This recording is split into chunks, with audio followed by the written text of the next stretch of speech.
तो आपका एक्सपीरियंस हमेशा के लिए खराब हो जाता है कि मैंने डाला पैसा और टूट गया। Yeah. Luckily you didn't have to dip in money, आप डालते गए, 1 साल बाद जब आपको रिटर्न्स अच्छा दिखा, you had huge confidence on this concept and you kept on building from there. इसीलिए इन 3-4-5 years you reach a massive corpus. So what is an SIP, right? Let's kind of really simplify it. SIP is systematic investment planning, and it means that you have one amount Yes, which you commit to every month, correct. and that goes in the stock market. That goes in the stock market. No, So how is it different from a stock? simple है. See, generally हम क्या करते हैं? We earn money, we spend money, then we save money. This is not a good way. I was doing this till 30. जो आप 26 तक कर रहे थे, 18 to 26, this is what you were doing. You were earning money, you were spending money. बचा तो save हो गया या you not even had Correct. idea.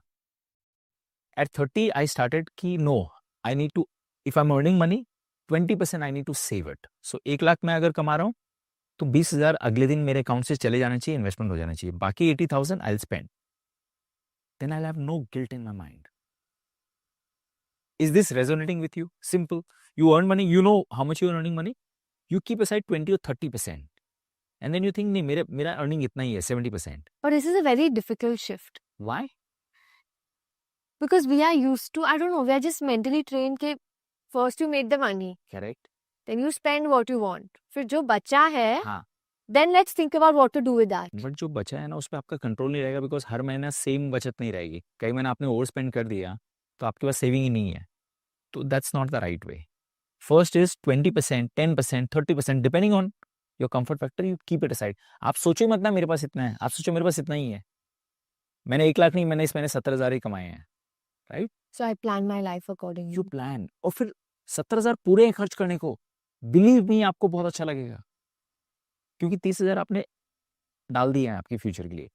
तो that is the best way. तो SIP क्या करता है, वो 30,000 को ऑटोमेट कर देता है हर मंथ. 1 तारीख को आपकी इनकम आई, 2 तारीख को वो SIP में निकल गई. अब SIP हो तो गया सिस्टमेटिक, बट आपको इन्वेस्ट कहाँ करना है? आपके पास ऑप्शन है. आप गोल्ड में भी कर सकते हैं, आप FD भी कर सकते हैं उसकी, जिसको हम रिकरिंग डिपॉजिट बोलते हैं, या आप इक्विटीज में भी डाल सकते हो. 3 मेजर एसेट क्लासेस हैं: इक्विटीज, गोल्ड एंड बॉन्ड्स, जिसको हम FD बोलते हैं. तो जब आप बैंक में जाके FD करते हो, उसको आप रिकरिंग डिपॉजिट बोलते हो, वो भी SIP है. आप सेम चीज गोल्ड में भी हर मंथ बाई कर सकते हैं, गोल्ड ETF आते हैं. बट अगर आपको लॉन्ग टर्म में ज़्यादा वेल्थ बनानी है, तो इक्विटी फंड्स में आपको SIP करनी चाहिए. Okay. मेरे सारे फंड्स इक्विटी फंड्स है, आपके सारे फंड्स जो हमने किए हैं वो सारे इक्विटी फंड्स थे, बिकॉज हमें पैसा 5-10 साल बाद चाहिए. Mutual funds. Mutual funds. You can do SIPs in stocks also. आप हर महीने you can buy stock of, let's say, Hindustan limited, Unilever, yes. Unilever, Tata Motors, you can do, but you don't have time, you don't know which company to buy. There are 8,000 companies. आपको पता नहीं है TCS खरीदूं कि इन्फोसिस खरीदूं. They are two similar companies, right? आपको लगेगा both are multinational, both are big names, but you don't know because हमने रिसर्च नहीं किया है. When you invest in mutual fund, उसमें आप SIP करते हो, तो उसमें you are buying 50 companies का portfolio. It's a basket, and there is a professional fund manager who is guiding you, and there is a wealth manager who understands your requirement and then giving you right fund कि आपका किस में सबसे ज़्यादा wealth बनेगा. Because हमारा काम यही है कि कौन से अच्छे फंड्स हैं Yes. जो आपके yes. लिए सही है. तो you and it becomes automatic. So I started with 10,000 SIP इन 2010, और मैं हर साल SIP बढ़ाते गया. उसको बोलते हैं स्टेप अप SIP. और आप कौन सी SIP कर रहे हो? सो मेरे सारे SIP इक्विटी फंड्स में जाती है, मासूम. Okay. बिकॉज मुझे अब समझ में आ गया कि वेल्थ यहाँ से बनती है. मुझे 10-15 साल 20 साल तक पैसा चाहिए नहीं.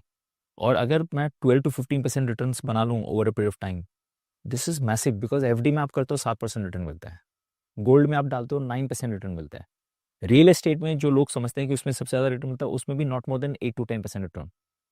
Equities world over gives you the maximum wealth.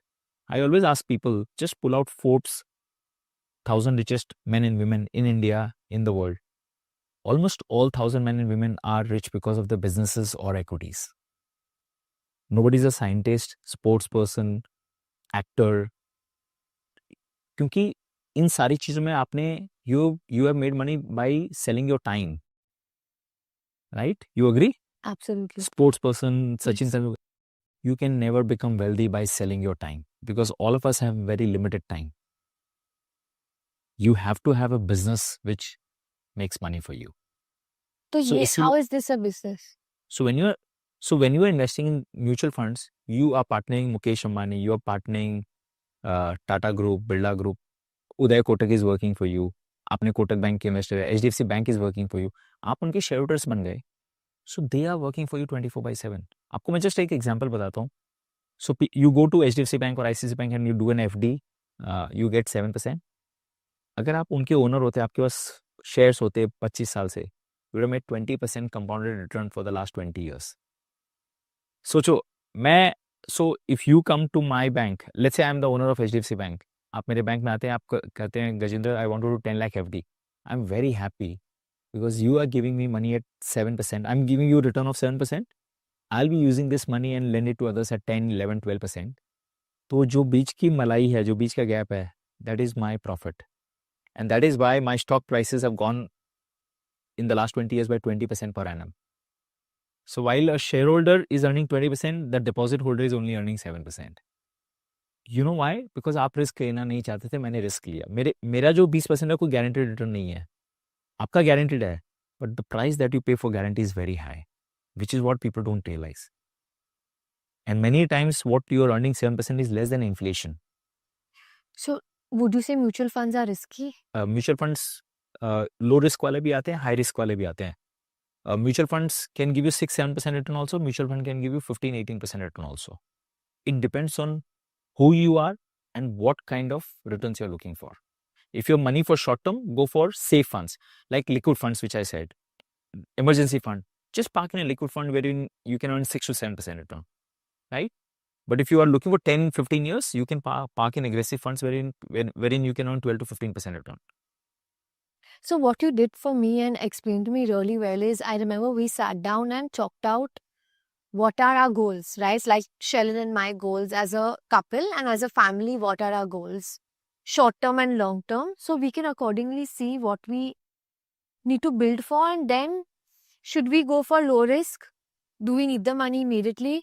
Or do we want more high risk? Okay, we are sure that we want to put this, say, for 10-15 years, for our children's education, for example, when they turn 18, we need it. Yes. We want to buy a home, so that's something that we want to kind of save for. And then you are able to Choose the funds Funds. accordingly for those. See, first thing is, one thing you asked me question, is mutual fund risky? Mutual funds are volatile, but permanent loss of capital never happens in mutual funds. So there's a difference between permanent. But how is that possible? Because stocks में तो हो सकता है. Stocks में हो सकता है, आपने सारा पैसा सिंगल स्टॉक में डाला या 2-3 स्टॉक में डाला और वो सब जीरो हो गए.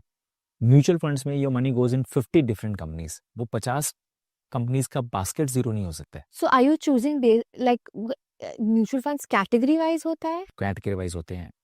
So basically So like tech.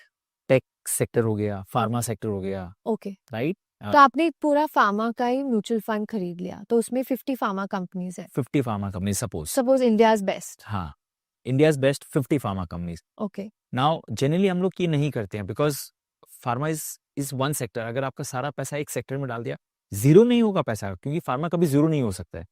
But आपका बहुत टाइम तक अगर फार्मा नहीं चला तो आपका नहीं चलेगा. So what we generally do is आपका पैसा डाइवर्सिफाइड फंड में डाले हैं. सो उसमें फार्मा भी है, उसमें ऑटो भी है, उसमें एयरलाइंस भी है, उसमें सब है.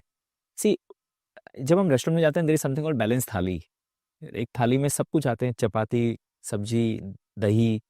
आप no matter how much sweet tooth you may have, आपका पूरा मील मिठाइयों से नहीं होता है. आपको पापड़ भी चाहिए, आपको सब कुछ चाहिए, पिकल भी चाहिए. तो आपके पोर्टफोलियो में भी सब कुछ होना चाहिए, बिकॉज यू डोंट नो कभी क्या चलेगा. और आप सब कुछ रखते हो तो आपका एक नॉर्मली 12% रिटर्न आ जाता है. जो मैं इंडेक्स की बात बता रहा था आपको, Yeah. It is nothing but a basket of 50 best companies of India from different sectors. अगर आपको दिमाग नहीं लगाना है ना, मैं सिंपल बोलता हूँ, आप एक इंडेक्स इक्विटी फंड में SIP